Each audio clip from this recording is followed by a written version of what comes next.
The moment you saw them, something shifted. You didn't choose it. You didn't plan it. It happened before you even realized it was happening. In that instant, your brain fired 12 distinct neurological events simultaneously. You felt none of them, but every single one was already deciding your future. Science calls this the pre-conscious attraction decision. Your brain decided 200 milliseconds before you had any awareness. This is what your DNA has been hiding from you. Before you were born, your DNA programmed a biological checklist, not based on looks, based on immune system compatibility, encoded in your genes before you existed. These are called MHC genes, your immune system identity. Your brain scans for them in every person you meet, completely silently, without ever informing your conscious mind. This is why certain strangers feel inexplicably familiar, why someone's scent pulls you in before a word is spoken. Your DNA is already reading their biological identity. But here is what makes this deeply unsettling. If your DNA is programming who you fall for, why do so many people fall for exactly the wrong person repeatedly? Why does love disappear from relationships that once felt electric? Why do some people feel love intensely once and never again with the same depth? The answers live inside the same biological system. 3 distinct brain circuits, each programmed separately by your DNA, each serving a completely different evolutionary purpose. Circuit 1 drives raw desire toward genetic compatibility. Circuit 2 creates romantic love, obsessive, consuming, and temporary by design. Circuit 3 builds deep attachment. Your DNA designed these 3 circuits to activate in a specific sequence and timeline. When that sequence is disrupted, the entire biological architecture of love collapses. And here is the part that changes everything. The world you live in today was not designed for love. It was built in direct opposition to every mechanism your DNA uses to create it. Let's go inside. The first circuit activated in attraction is driven by testosterone and estrogen, creating the biological urge to find a genetically compatible partner. This circuit operates entirely below consciousness. It reads pheromones, microexpressions, body symmetry, and voice frequency, all within those 200 critical milliseconds. At the center of this scan is the MHC system. Your immune identity, encoded in your DNA before birth, is being matched against theirs in real time through scent alone. Studies show people consistently rate strangers with different MHC genes as more attractive, by scent alone, blindfolded, in a lab. Your DNA knows before your eyes do. When MHC compatibility is detected, your brain releases the first wave of dopamine. Not because you chose to feel it, because your DNA recognized a biological match.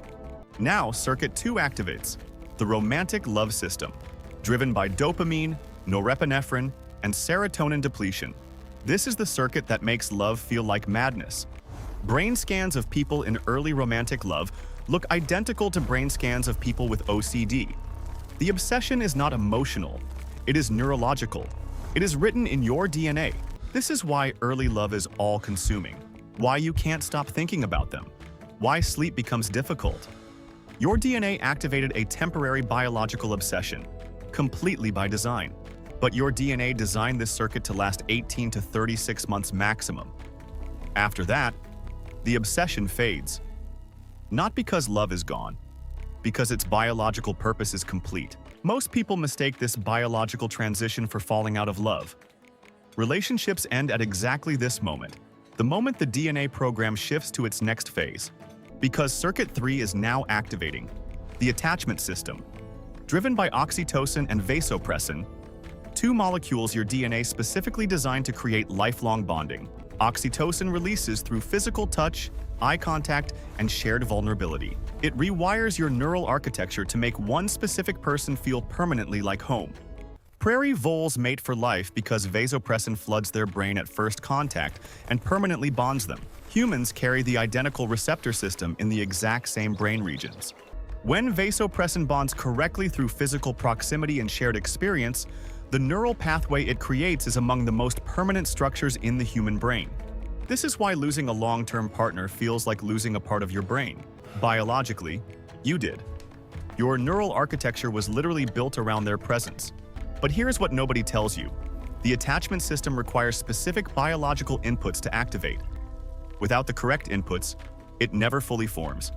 The bond stays shallow. Physical touch triggers oxytocin, Eye contact held for 4 seconds triggers vasopressin. Shared physical danger or vulnerability floods both simultaneously, creating instant deep bonds. This is why couples who survive hardship together bond more deeply. Why soldiers form lifelong brotherhood. Your DNA uses shared danger as its fastest and most powerful bonding trigger. Your DNA programs different bonding depths in different people through one gene, OXTR.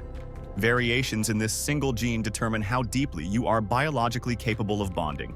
People with certain OXTR variants feel love more intensely and lose it more devastatingly. Others are wired for shallower attachment. Neither is a flaw. Both are written in DNA. Every biological mechanism your DNA uses to create love requires one thing above all others: time. Real time, physical presence. Shared experience that cannot be simulated digitally.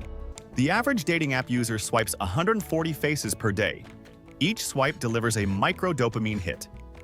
After 6 months, the brain's attraction detection system is measurably desensitized. This is the same downregulation that social media triggers in the dopamine circuit. The love detection system loses sensitivity, requiring more stimulation to feel anything real. The result is a generation biologically less capable of deep attachment. Not because of fear or weakness. Because the biological hardware for love is being systematically damaged, and the oxytocin system is also under attack. Physical touch, the primary trigger for oxytocin release, is declining measurably across all age groups in connected societies. Screen-based interaction produces zero oxytocin, zero vasopressin. Your DNA has no protocol for digital affection. 1,000 heart emojis produce nothing biologically real. But here is the part that rewrites the entire story. Your DNA also encoded the solution. The repair mechanism for every damaged system we just described is already inside you. Oxytocin receptor density, your bonding capacity, can increase through repeated real physical contact. Your DNA is not fixed. It responds directly to your behavior and choices. Research shows 20 seconds of physical embrace is the minimum required for oxytocin to fully release. Not 3 seconds. Not a pat on the back. 20 full seconds of contact, minimum. Sustained eye contact for 4 seconds activates vasopressin bonding. Lovers don't stare because it is romantic. They stare because their DNA is using it to trigger deep attachment. Shared vulnerability, telling someone something true and difficult, releases oxytocin and vasopressin simultaneously. Your DNA literally uses truth as a biological bonding chemical. This means the conditions for real love are not romantic. They are biological. Your DNA needs time, physical presence, sustained eye contact, touch, and shared real experience. A perfect date on an app means nothing biologically. A shared hour of real physical proximity doing something difficult together means everything to your DNA's bonding system. Reduce your daily swipe count, and your attraction detection system begins recovering sensitivity within 30 days. The same biological reset that works for dopamine works for love. People who take 30-day breaks from dating apps consistently report feeling genuine attraction more intensely to people they would have mindlessly swiped past before. And relationships that prioritize physical presence, touch, and real shared challenge over digital communication show measurably higher long-term attachment bond strength. Your DNA did not design love to be convenient. It designed it to be biological, built slowly through physical presence, repeated touch, shared challenge, and honest vulnerability. You didn't choose to fall in love. That decision was made 200 milliseconds before your conscious mind arrived. Your DNA made it, using criteria written before your birth. But now you know what your DNA needs to finish what it started. The 3 circuits, the molecules, the biological inputs that separate real attachment from the simulation of it. You didn't choose to fall in love. But now you understand the code. And knowing the code is the only way to give your DNA what it actually needs to make love last. See what your eyes can't.